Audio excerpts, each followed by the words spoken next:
1 Timóteo 1, do 3 ao 11, diz a palavra de Deus: Quando eu estava de viagem rumo da Macedônia, te roguei permanecesses ainda em Éfeso para admoestares a certas pessoas, a fim de que não ensinem outra doutrina, nem se ocupem com fábulas e genealogias sem fim, que antes promovem discussões do que o serviço de Deus na fé.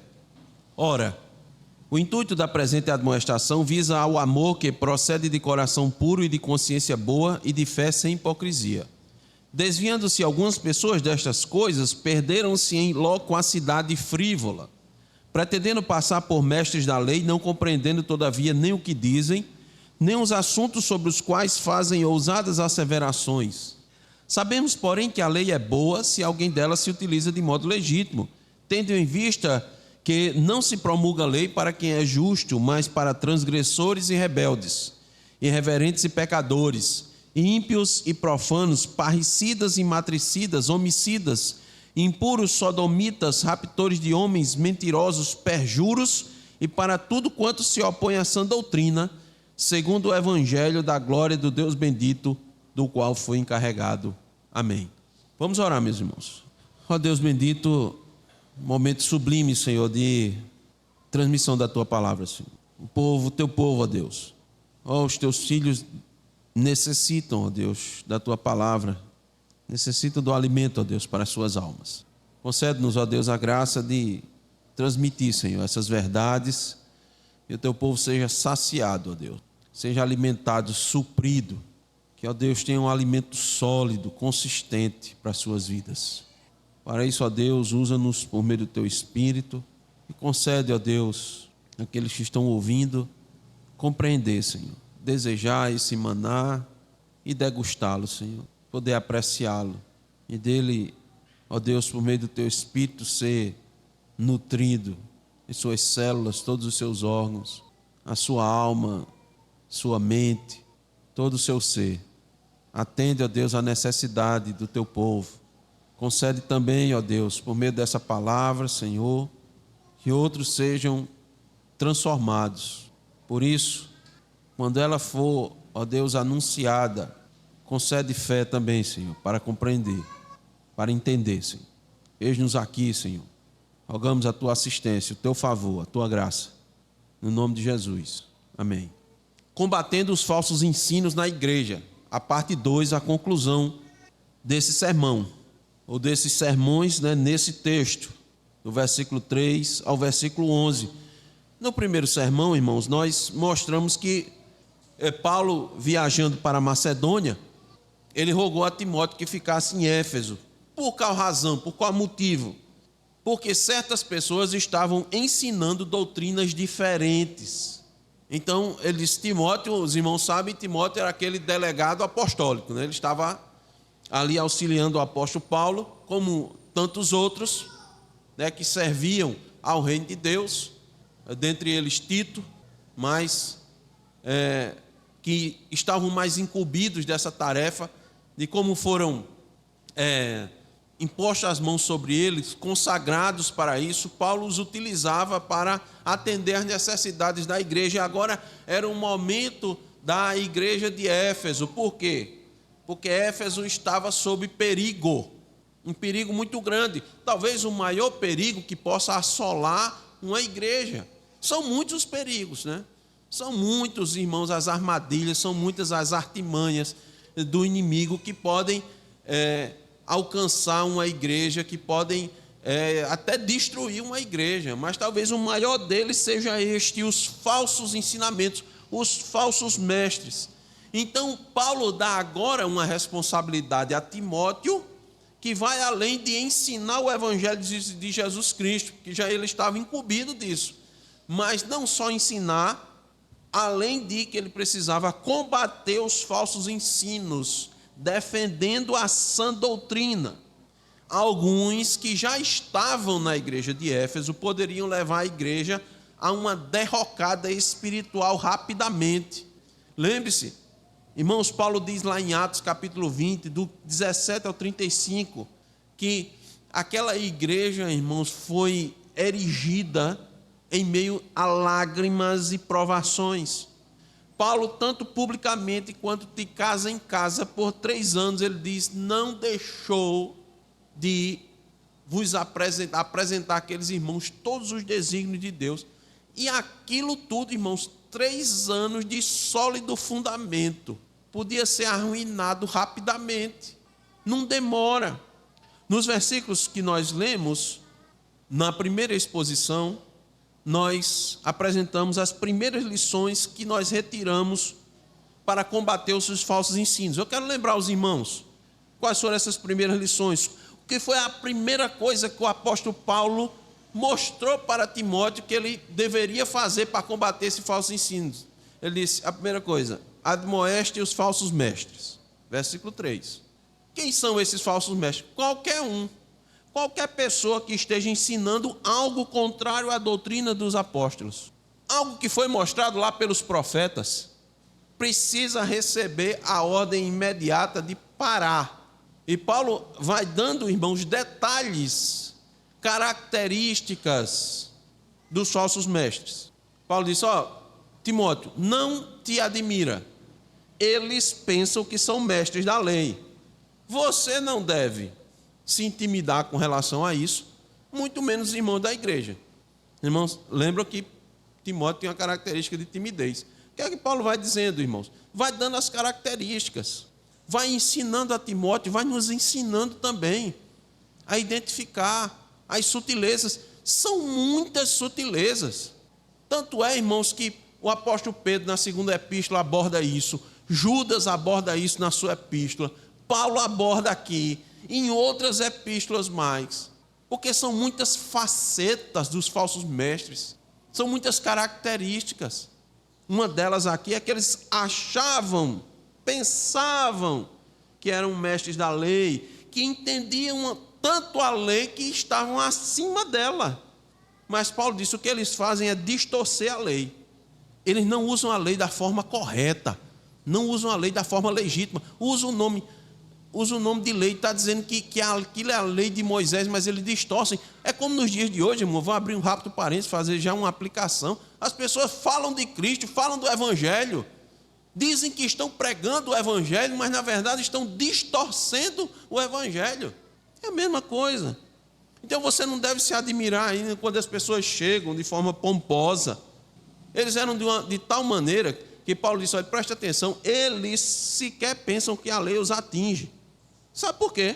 Porque Paulo, quando nós lemos aqui, diz, a lei é para os pecadores. E Paulo praticamente, irmãos, faz uma lista de todos os pecados da segunda tábua. Sabe por quê? Porque eles achavam que não quebravam nenhuma dessas leis, nenhum desses mandamentos. Ao passo que o apóstolo Paulo diz, no versículo 15 desse primeiro capítulo, eu sou o principal dos pecadores. Sabe por que Paulo diz isso, irmão? Para fazer uma comparação também com os falsos mestres, para mostrar como os verdadeiros mestres se portam diante da lei de Deus, eles se curvam. Os verdadeiros mestres dizem, nós somos transgressores da lei de Deus. Os verdadeiros mestres da lei dizem, como o apóstolo Paulo em Romanos 7, miserável homem que sou. Os falsos mestres batem no peito como o fariseu. Disse, graças te dou, ó Deus, que eu não sou como os demais. Então, irmãos, depois de orientar a Timóteo, essa é a primeira coisa que você tem que fazer, Timóteo, admoeste os falsos mestres. Paulo mostrou que ele devia admoestar, apresentou a personalidade deles, apresentou a sua conduta. Nós vimos isso no primeiro sermão. Agora, Paulo vai continuar nos trazendo mais lições de como combater os falsos ensinos dentro da igreja. A próxima lição está no versículo 4. Nós vamos ler novamente. Acompanhem os irmãos. Nem se ocupem com fábulas e genealogias sem fim, que antes promovem discussões do que o serviço de Deus na fé. Que lição é essa que nós tiramos?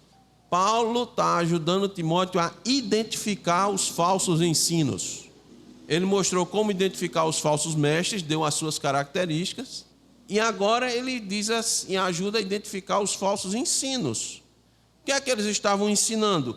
Em que é que eles estavam se ocupando? Com fábulas e genealogias sem fim. Paulo, irmãos, está dizendo que a lei de Deus estava sendo ensinada mas com complementos. Lembre-se que no versículo 8 Paulo diz que a lei é excelente, a lei é boa, se alguém faz uso adequado dela, o uso legítimo, porque não era isso que estava acontecendo com os falsos mestres, é uma maneira de você identificar os falsos ensinos. Espera aí, a lei de Deus está sendo aplicada da forma correta, ela está sendo interpretada da maneira correta, o evangelho de Cristo está sendo apresentado corretamente, ou tem aí alguma coisa diferente, tem algum acréscimo? Normalmente, irmãos, vem com acréscimos. Normalmente vem com acréscimos. Veja, olha o conteúdo desses falsos ensinos. Era quê? Fábulas e genealogias sem fim. O que é que estava acontecendo? Os falsos mestres estavam se utilizando do relato da lei para contar suas próprias histórias. Como as suas histórias tinham, abre aspas, origem, fecha aspas, no texto sagrado, ficava bem mais fácil para eles validar para os ouvintes. Comentarista bíblico Hendrickson, ele disse que Paulo tinha em mente o livro do Jubileu. Esse livro, irmãos, ele foi escrito muito provavelmente no fim do 2º século ou início do 1º século antes de Cristo.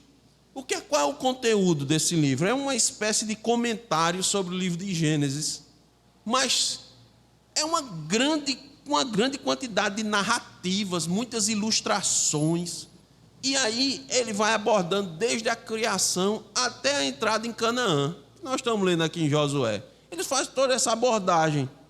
Só que, irmãos, eles fazem tantos acréscimos que a história de Gênesis fica descaracterizada, muito enfeite. Ele chega ao ponto de dizer que os anjos guardavam o sábado, praticavam até a circuncisão, e que Jacó, por ser um patriarca, nunca enganou ninguém. Imagine, irmãos, de novo abro um parênteses, essas interpretações bíblicas, irmãos, que são cheias de... não são analogias, não.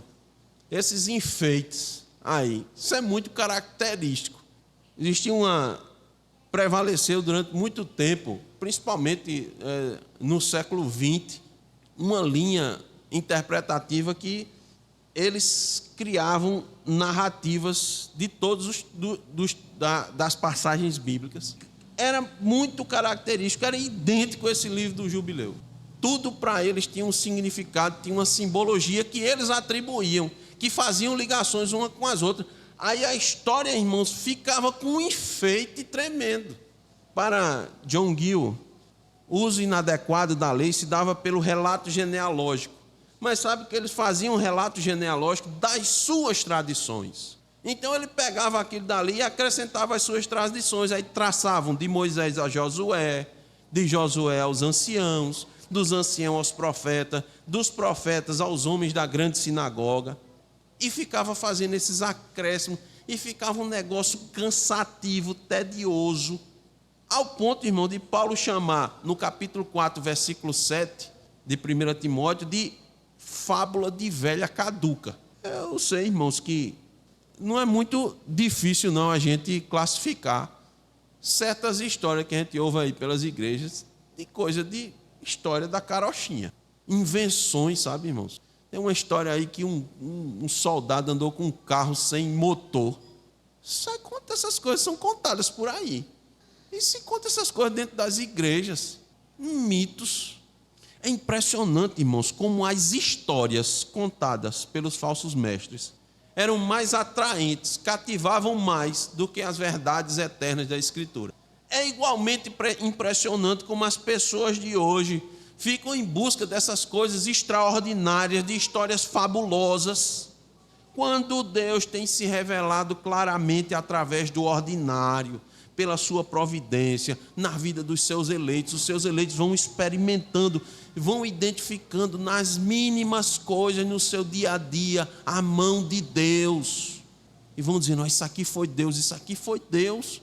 Também impressiona como as pessoas preferem ouvir histórias, mitos, fábulas, contadas por falsos mestres, do que ouvir a verdade da Escritura, para que vivam de modo a agradar a Deus. As pessoas preferem acreditar em coisas extraordinárias quando vem alguém e diz: eu tive um sonho, Deus me revelou. E eles dão mais valor a isso. Quando a gente abre a palavra de Deus e explica e diz: isso aqui é a palavra revelada, as pessoas preferem ouvir e dão mais atenção, irmãos, a essas coisas. É o equivalente às fábulas de genealogias, às invenções, os acréscimos à palavra de Deus.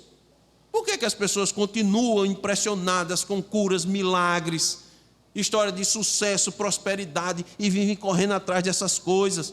Vão atrás dos falsos mestres, para que eles possam ensinar como elas serem prósperas, felizes, bem-sucedidas. E o Evangelho não passa de um manual, e Cristo é um exemplo a ser seguido, é uma inspiração. Veja a parte B do versículo 4. Eu vou ler o versículo 4 todo, dá ênfase na parte B. Nem se ocupem com fábulas e genealogias sem fim, que antes promovem discussões do que o serviço de Deus na fé. Acompanhem comigo. O conteúdo dos falsos ensinos se constituía no uso inadequado da lei de Deus. Eles pegavam a lei, o relato da lei, e criavam suas narrativas. Os irmãos sabem, colocavam suas tradições. Os irmãos sabem que no intervalo intertestamentário foram criadas assim inúmeras leis, acrescida já a lei de Deus. Mas, além de usar a lei inadequada, Paulo traz aqui algumas importantes considerações que eu quero trazer para os irmãos também. É que esses falsos ensinos não promovem o serviço de Deus. Ou seja, eles servem para outra coisa, mas não para o reino de Deus. Olha, pode ser, irmãos, que um falso ensino demore para trazer, não só para trazer, mas para você enxergar todos os efeitos nocivos à igreja. Pode ser que ele demore, você não consiga enxergar.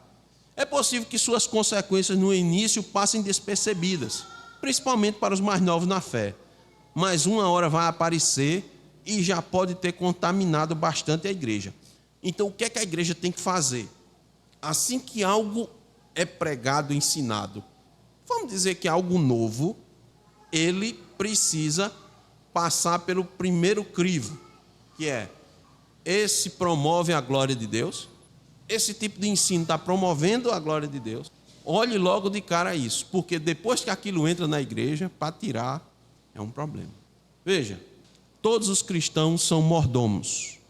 Nós recebemos dons e talentos, não para nós mesmos. Tudo que nós recebemos não é de forma para ser usado de forma egoísta, mas para Paulo é muito claro isso, né? A palavra de Deus, quando é para a edificação da igreja, da noiva, do corpo de Cristo, para benefício do nosso próximo. Então nós somos chamados para avançar o reino de Deus. E tudo que recebemos dos mestres, em especial dos verdadeiros mestres, seus ensinos, orientações e exortações, servem para esse propósito. Por que nós estamos dizendo isso? Porque Paulo disse isso em 1 Coríntios 4:1, que os homens nos considerem como ministros de Cristo e despenseiros dos mistérios de Deus. Despenseiro é um mordomo. O fato é que os falsos mestres não eram mordomos. Não eram os mordomos. Eles não serviam a casa de Deus. Eles não tratavam a casa de Deus como o apóstolo Paulo diz a Timóteo, que é coluna e baluarte da verdade. Eles não colocavam à mesa aquilo que era necessário para alimentar e suprir a casa do Senhor. Esse é um bom teste para se descobrir e combater um falso ensino. Você vê, aquele ensino está alimentando as almas, aquele ensino está ajudando o povo de Deus a aceitar o plano de Deus na sua vida, está ajudando as ovelhas a viverem pela fé, está contribuindo para uma vida de piedade, de submissão à vontade de Deus, principalmente em situações difíceis. Está fazendo isso esse ensino? Se não está, irmãos, é falso. Está errado. A outra consideração que nós identificamos no verso 4 é que os falsos ensinos não promovem o serviço de Deus e não promovem a prática da fé. Olha, ele não promove edificação. Por quê? Porque Paulo diz, ele promove discussão e divisão. Quando é que isso acontece, irmãos? Preste bem atenção, porque, veja, olha o que eu vou dizer. O verdadeiro ensino também causa divisão, viu?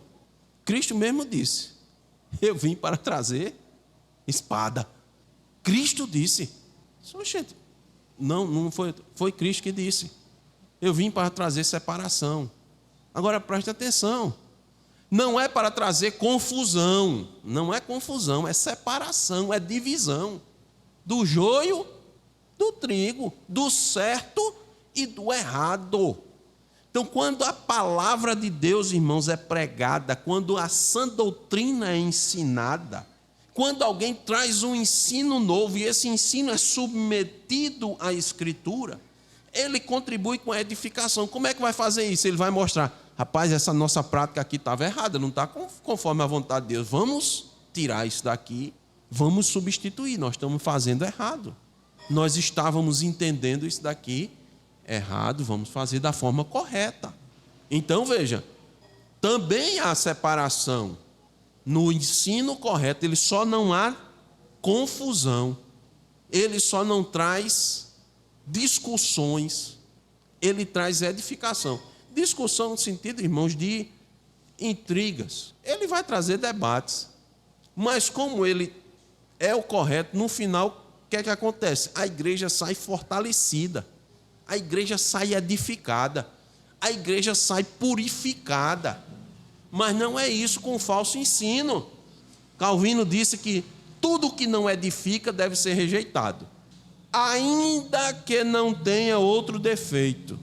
E tudo que só serve para suscitar controvérsia deve ser duplamente condenado. Isso aqui está servindo para que está edificando? Não, rapaz, só traz discussão, só traz confusão.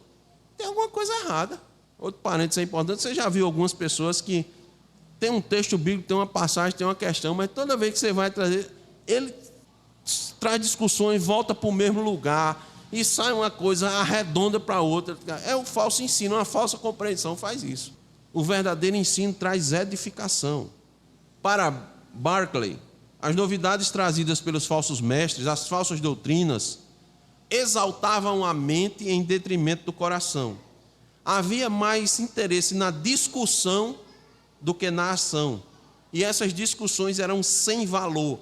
Ou seja, os falsos mestres dão valor ao que Deus não dá valor. E quando a gente faz isso, a gente abandona a prática da fé. Eles se apegavam ao que consideravam certo, mas sem conhecimento, sem um fundamento. Preste bem atenção, irmãos, como o caso clássico dos judaizantes está muito presente nas nossas igrejas. Acompanhe comigo. Eles declaravam que quem não guardasse a lei não poderia ser salvo. Está lá em Atos 15, versículos 1 e 5. Se não guardar a lei, não é salvo. Hoje muitos alegam que quem não for batizado, quem não fizer obras, quem não fizer penitência, quem não obedecer à lei, não vai ser salvo. Mesma coisa. E eles utilizavam a lei para justificar suas afirmações, mas sem base, como nos dias de hoje as pessoas usam o evangelho sem base. Muitos exigem determinadas práticas para a salvação, quando a salvação é pela graça, por meio da fé, está claro. Mas você tem que, para ser salvo, você precisa da fé mais alguma coisa, sempre mais alguma coisa, né? A graça de Deus mais alguma coisa, Cristo mais alguma coisa. Além, irmãos, de mostrar o conteúdo dos falsos ensinos, vamos dar ênfase também nas suas consequências. Olha os versículos 6, olha o versículo 6, depois veremos o versículo 7. As consequências dos falsos ensinos. Versículo 6. Desviando-se algumas pessoas destas coisas, perderam-se em loquacidade frívola. O que é que as pessoas perderam? As pessoas perderam o rumo, o objetivo maior que está no versículo 5. Nós vamos abordar o versículo 5 no próximo ponto. E o que acontece? Como eles abandonaram isso, eles se perderam. Por quê? Porque quando a pessoa se desvia da administração divina ordenada por Deus, centrada no exercício da fé, da edificação da igreja, do uso adequado da lei do evangelho, você se perde em vãs contendas. Este é o sentido da expressão loquacidade frívola, conversa fiada, vazia, vã. Quando você perde de vista a obra do ministério cristão, as consequências são terríveis. A pessoa se extravia, porque ela fica sem um referencial, ela perde o caminho, perde a direção. Por quê? Porque ela não consegue ler as placas que indicam o caminho. Ele não consegue avançar para alcançar o destino. É como se ele estivesse numa estrada e, como ele não está entendendo a sinalização, como ele não sabe exatamente para onde ir, ele pega uma rotatória e volta para a estrada onde ele estava. Eu disse, isso acontece muito em determinadas discussões. Quando a pessoa não está guiada pela verdade, ela vai, se apresenta a verdade, apresenta a escritura, ela vai, depois daqui a pouco ela volta para o mesmo ponto. E volta para o mesmo. Ela está sem rumo, ela está sem referencial. Estão fora do caminho traçado por Deus. O caminho que Deus traça, ele vem pela sã doutrina. E aí, onde é que a pessoa cai? Cai nas veredas de Satanás. Acabou. O falso ensino. É o que Hendricks se chama de pântano. Pântano de ridículas minúcias, pormenores, detalhes. Nunca viu não uma pessoa se apegando aos detalhes na Escritura? Olhe, veja essa palavra mundo. O mundo é famoso na discussão.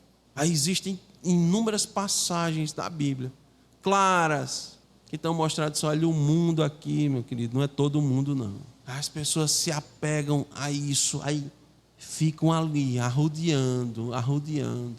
Não sai daquilo, já percebeu? Não sai, não avança, não vai adiante. Onde está a palavra trindade na Bíblia?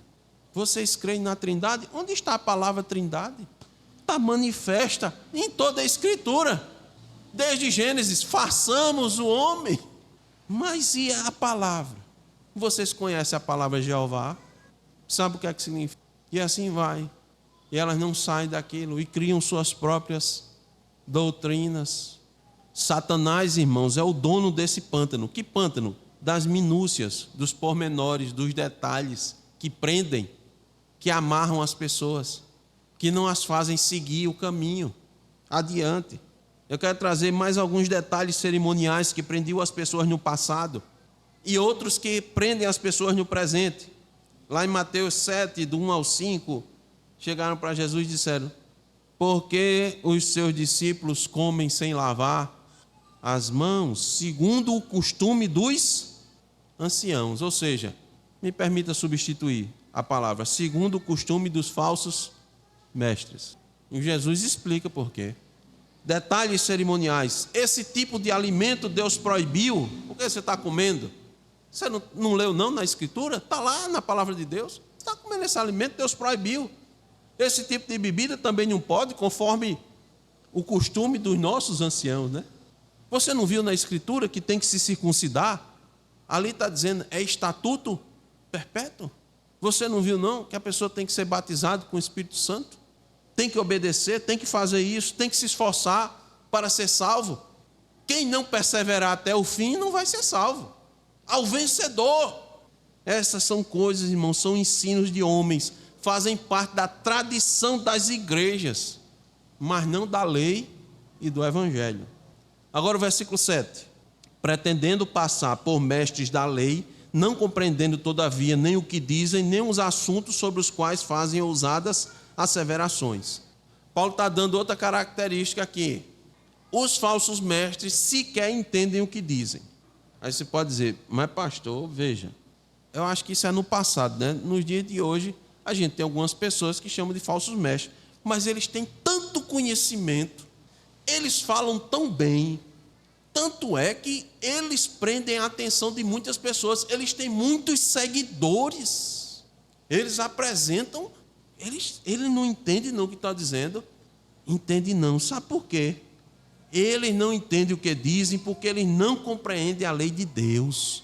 Eles não compreendem a natureza da lei, a finalidade da lei, a espiritualidade da lei, a perfeição da lei. Eles não entendem o Evangelho. Por isso que quando eles falam daquilo que não entendem. Agora eles falam com muita convicção, com muita segurança.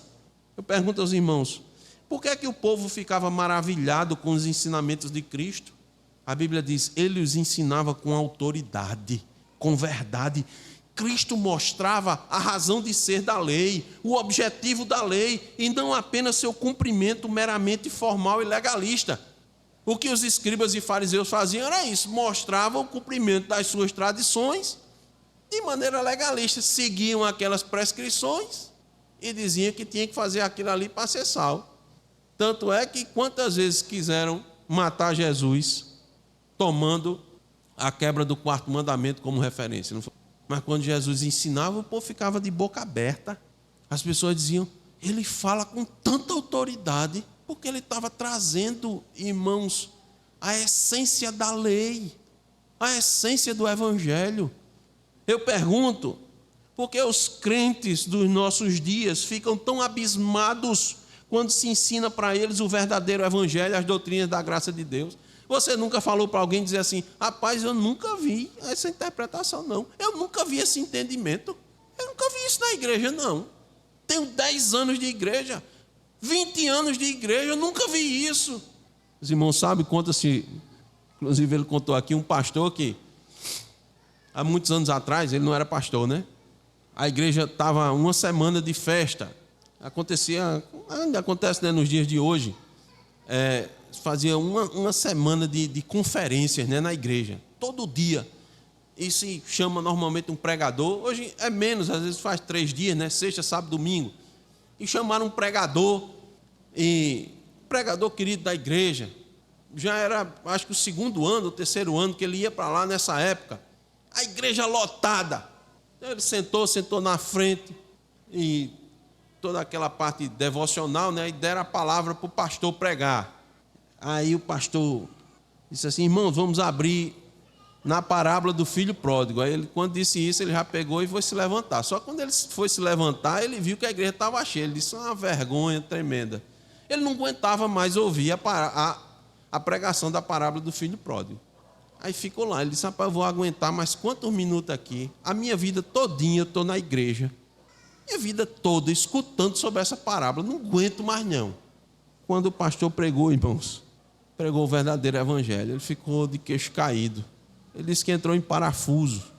Nunca tinha ouvido a exposição daquela parábola daquela forma. Por quê? Porque foi apresentado o evangelho, o verdadeiro evangelho, a doutrina da graça de Deus. Para começar, normalmente, prefere-se não chamar da parábola do filho pródigo, mas da parábola do novilho cevado. O problema era o novilho. Quando se expõe, e os irmãos vão concordar comigo, a maioria das vezes, quando se prega nessa parábola, para-se no momento em que o filho retornou para casa, né? O pai recebe, mas normalmente nunca se aborda o outro filho. É o evangelho aos pedaços, não é todo o desígnio de Deus que é apresentado. E a da ovelha perdida? Os mais antigos, quem nunca cantou, as 99 deixou no aprisco. Não ficaram no aprisco. Não é isso que o evangelho diz. O não verdadeiro evangelho. Mas quando o pessoal vai pregar e ensinar, é com muita ênfase, com tanta segurança. Mas por que é que eles não sabem daquilo que eles estão falando? Porque eles não conhecem o verdadeiro sentido da passagem. Então eles não sabem daquilo que estão falando, apesar de tanta segurança. Inclusive, apesar de trazerem tantos referenciais, tantos teólogos que vão endossar aquela interpretação. Daí, irmãos, que esses tipos de pessoas, né, questões polêmicas tanto lhe favorecem. Então, irmãos, olha, você não deve ficar impressionado com a maneira que determinados pregadores, teólogos, doutores defendem suas doutrinas. Você não tem que ficar impressionado com isso. Muitos deles têm domínio da oratória, mas aquilo que afirmam, até usando palavras difíceis, conjugação de verbos no grego e no hebraico, não passam de linguagem afetada. No passado, esses mestres tentavam impressionar os que frequentavam as sinagogas e os espaços públicos. E hoje em dia, também usam a mesma técnica. Inclusive, os irmãos sabem, né, usam técnicas de psicologia, né, de programação neurolinguística. Por isso, irmãos, Paulo disse assim, 1 Coríntios 2, 4 e 5, ele diz: a minha palavra e a minha pregação não consistiram em linguagem persuasiva de sabedoria, mas em demonstração do Espírito e de poder, para que a vossa fé não se apoiasse em sabedoria humana, e sim no poder de Deus. O falso ensino não traz edificação na fé à igreja. Não leva os irmãos a uma vida sólida com Deus, na dependência de Deus. Leva mais a confiar em si, na sua mente, nos seus sentidos, na sua emoção. Siga o seu coração. Quando esses falsos ensinos são confrontados com a verdade da Escritura, trazem discussões intermináveis. Não levam a lugar nenhum, a não ser aquele pântano que Satanás adora. Então, irmãos, para combater os falsos ensinos é preciso identificá-los, conhecer seu conteúdo e perceber as consequências que advirão para a igreja se os abraçar. Muitas igrejas abraçaram inocentemente, por desconhecimento da palavra, esses ensinamentos e sofreram um grande prejuízo. Que esses prejuízos podem não ter aparecido imediatamente, mas depois eles vão surgir. Aproveitando a conveniência dessa data, eu pergunto: quantas igrejas evangélicas não comemoraram a Páscoa nesses dias? Evangélicas. Eu pergunto: Cristo está satisfeito em ver sua noiva voltando ao simbolismo da antiga aliança? Isso acabou, foi cumprido nele. Não é suficiente para a igreja anunciar a morte do Senhor Jesus até que ele venha, pela ceia, conforme Cristo instituiu. Ele anuncia não apenas a morte, mas anunciamos o sepultamento, a ressurreição, a ascensão e a sua volta. Mas as igrejas estão seguindo aí um calendário litúrgico. De quem? Da Bíblia? Qual o calendário, irmão, litúrgico da igreja? Na Nova Aliança? É o domingo, é o dia do Senhor. Esse é o calendário. Olha, está ali, o dia separado, a adoração a Deus, em espírito e em verdade. Então, como nós podemos combater os falsos ensinos? Vamos lá, identificando os falsos ensinos. E nós mostramos mais detalhadamente seu conteúdo e suas consequências. E na sequência, em terceiro lugar, nós podemos combater os falsos ensinos agindo movidos pelo amor. Versículo 5. Ora, o intuito da presente admoestação visa ao amor que procede de coração puro e de consciência boa e de fé sem hipocrisia. Paulo está dizendo a Timóteo: Timóteo, eu estou te recomendando tu fazer essas admoestações, você combater esses falsos ensinos por meio do amor, viu? O falso ensino precisa ser combatido por meio do amor. As duras batalhas em defesa da fé, da pureza da igreja, devem ser travadas em nome e por meio do amor. Quando ela não é feita, o que é que acontece? Nós sabemos, está aí os mártires. Havia uma discussão. De fato, poderia ter surgido uma dúvida, uma questão doutrinária, não era naquela época? Só que naquela época a igreja estava com o poder do Estado, né, que estava errado, mas tinha o poder. E por ser guiado por outro caminho, o que é que aconteceram? Muitos morreram. Se não for por meio do amor, outra coisa vai tomar lugar do amor. Algo mais vai ser o motivador e o resultado final não vai ser a glória de Deus. Paulo está mostrando isso, dizendo: Timóteo, estou fazendo isso, essa orientação, isso visa o amor. Você precisa compreender bem isso para poder cumprir bem sua responsabilidade, para que o final seja a glória de Deus. Então, seu agir tem que ser motivado pelo amor, que procede de coração puro e de consciência boa e de fé sem hipocrisia. Agora, para compreendermos bem essa instrução de Paulo, é preciso de novo lembrar o que é o amor. Por quê? Porque o conceito, a compreensão do que é amar é muito diversa. Cada pessoa tem o seu entendimento. Você sai perguntando: você acha que amar é o quê? Irmãos, pode preparar um livro. Cada um vai dar um conceito. Mas a Escritura, não, ela tem um conceito único do que é. Então nós temos que entender isso, esse amor, evidentemente, dentro da perspectiva da Escritura. E o que é amar para a Escritura? É o cumprimento da lei. Amar é cumprir a lei. Vou ler uma passagem bem conhecida para os irmãos. Marcos 12, a partir do 28, diz: chegando um dos escribas, tendo ouvido a discussão entre eles, vendo como Jesus lhes houvera respondido bem, perguntou-lhe: qual é o principal de todos os mandamentos? Respondeu-lhe Jesus: o principal é: ouve, ó Israel, o Senhor nosso Deus é o único Senhor. Amarás, pois, ao Senhor teu Deus de todo o teu coração e de toda a tua alma e de todo o teu entendimento e de todas as tuas forças. Este é o primeiro mandamento. E o segundo, semelhante a este, é: amarás o teu próximo como a ti mesmo. Não há outro mandamento maior do que estes. Irmãos, isso aqui é o âmago do Evangelho. O que é o âmago do Evangelho? A observância das duas tábuas. Está aqui. Cristo respondeu.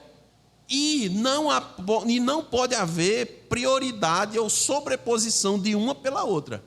As duas tábuas devem ser observadas. Por que eu digo isso, irmãos? Porque não é incomum, em nome do amor ao próximo, você deixar de amar a Deus. É muito comum isso.